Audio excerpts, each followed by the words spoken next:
पंख ले। Hello friends, welcome back to my channel. তো তোমরা কেমন আছো বন্ধুরা? আশা করছি ভালো আছো। ইভিনিংয়ের একটা ছোট্ট মিনি ব্লগ নিয়ে তোমাদের সঙ্গে চলে আসলাম। অনেক দিনই ভিডিও শেয়ার করা হচ্ছে না, একটু শরীরটা খারাপ ছিল। তো আজকে হচ্ছে ফাইনালি বাসন্তী পুজো, সেই উপলক্ষে কিন্তু আমাদের এখানে চলছে বাসন্তী পুজো অনুষ্ঠান। আর মাকে দর্শন করতে আসবো না তা তো হতেই পারে না। তো বাসন্তী মাকে দর্শন করে আজকে একটা জায়গায় আমাদের ছিল ইনভাইট, তো সেখানেই ফাইনালি পৌঁছে গেছিলাম। আর সেই জন্যই রেডি সেডি হয়ে একেবারে বেরিয়েছি, ভাবলাম একটু মাকে দর্শন করে যাই। তারপরে ওখান থেকে যেহেতু ইনভাইট, তো সেখানে যাওয়ার জন্য একটু মিষ্টি নিয়ে নিচ্ছিলাম, সেটাও একটা পুজো বাড়ি, কালী পুজো। তো সেই জন্য এখান থেকে প্রসাদ টোসাদ নিয়ে আমরা চলে এসেছি একটা দাদাভাইয়ের দোকানে। এখান থেকে আমার কিছু জিনিস কেনাকাটার করার ছিল, একটু শপিং। সেটা কেন করছি সেটা তোমরা পরের ব্লগে জানতে পারবে। তো এখান থেকে বেশ কিছু শপিং করে 1-1.5 ঘন্টা ধরে অনেক কিছু নিয়ে ফাইনালি কিন্তু পৌঁছে গেলাম জেঠিমণিদের বাড়িতে। ঢুকতেই গেটের ডেকোরেশনটা এতটাই সুন্দর ছিল, তোমাদের কী আর বলবো। তার সাথে ছিল লাইটিং, সঙ্গে ছিল বাজনা। বাজনাটা তোমাদের সঙ্গে শেয়ার করতে পারলাম না, কপিরাইট ক্লেম চলে আসবে সেই ভয়তে। তারপরে এখানে গিয়ে সবার সাথে আলাপন সেরে মায়ের দর্শন করলাম। মায়ের মুখটা এতটা মিষ্টি, সত্যি এক দেখাতে মায়ের মুখটা পুরো মনটা জুড়ে নিল।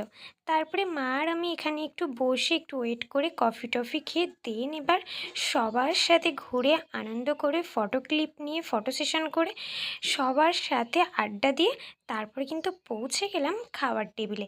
কারণ কি, এরপরে আমাদের আরেকটা জায়গায় যাওয়ার কথা ছিল, আমাদের ওখানে মেলা হচ্ছে। তো সেই মেলাতে যাবো বলেই তড়িঘড়ি করে খাবার টেবিলে চলে এসছে। আর এখানে কিন্তু মেনু ছিল খিচুড়ি, বেগুনি, ফ্রাইড রাইস, আলুর দম, পনির, আর তারপরে ছিল মিষ্টি, চাটনি, পাঁপড়, সঙ্গে কিন্তু আইসক্রিম আর হজমোলা। তারপরে আমার কিউট বান্ধবীর সঙ্গে কিন্তু চলে আসলাম এই মেলাতে। আর মেলা যেখানে সেখানে আমি অ্যাটেন্ড করবো না এটা তো হতেই পারে না। মেলা মানেই আমার কাছে একটা ভীষণ বড় অ্যাচিভমেন্ট, অনেক কিছু পাওয়া। এটার জন্যই আমি মেলাতে আসি। আর তার সাথে যদি এসে দেখি মিকি মাউস আছে তাহলে তোর কোনো কথাই হবে না। সেটার কাছেই 1-1.5 ঘন্টা কেটে যায়, তার দিকে তাকিয়ে এই বাচ্চাগুলোর খেলা দেখতে দেখতে। ছোটোবেলাটাকে হারিয়ে ফেলেছি, ছোটোবেলায় এগুলো কিছুই পাইনি। বড়োবেলার এই জিনিসগুলো দেখলে মনের ভিতরটা এতটা খারাপ লাগে, কি আর বলবো। তোমাদের কার কার আমার মতো এরকম মন খারাপ হয় এই ছোটোবেলার জিনিসগুলো দেখলে? অবশ্যই একটা কমেন্টে জানিও। আমাদের মেলাটা ছোটোখাটোর মধ্যে কিন্তু এখানে বেশ গ্রেসফুল। সন্ধে হলেই কিন্তু এখানে দূর দূরান্ত থেকে অনেক লোকজন আসে।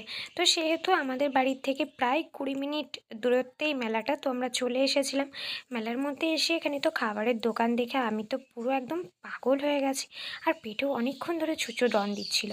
তারপরে এখানে একটু লেট না করে কি খাবার পাওয়া যায় সেগুলোর দিকে ফোকাস করছিলাম। এখানে বিভিন্ন ধরনের খাবারের দোকান, মিষ্টির দোকান, খেলনার দোকান তো আছেই।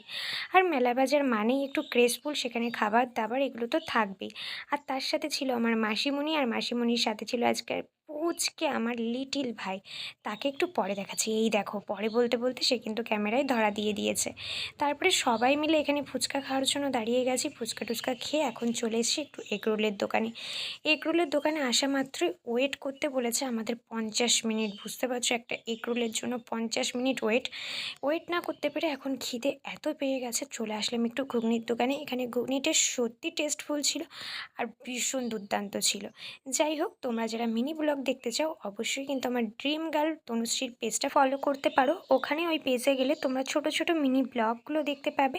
তো আই থিঙ্ক তোমাদের ভালো লাগবে। আর যারা শর্টস ভিডিও দেখতে চাও অবশ্যই আমার ইনস্টাগ্রাম ড্রিম গার্ল তনুশ্রী এই পেজটাকে ফলো করতে পারো। তারপরে এখানটায় এই পুচকির বায়নাতে আরও একবার ফুচকা খেয়ে নিলাম। খেয়ে পুরো মেলাটা চলো এবার তোমাদেরকে ঘুরে দেখানো যায়। মেলার মধ্যে ছোট বড় সব ধরনেরই তুমি জিনিস পেয়ে যাবে। ছোট বললাম এই কারণে, বাচ্চাদের জিনিসও তোমরা যেমন পাবে, তোমাদের বড় যাদের কসমেটিক ভালোবাসো সেসব জিনিসও পাবে। আর অবভিয়াসলি রিজনেবল প্রাইসেই পাবে। তো চলো বন্ধুরা, আজকের মতো টাটা। ভিডিওটা ভালো লাগলে like, comment, share. Bye bye.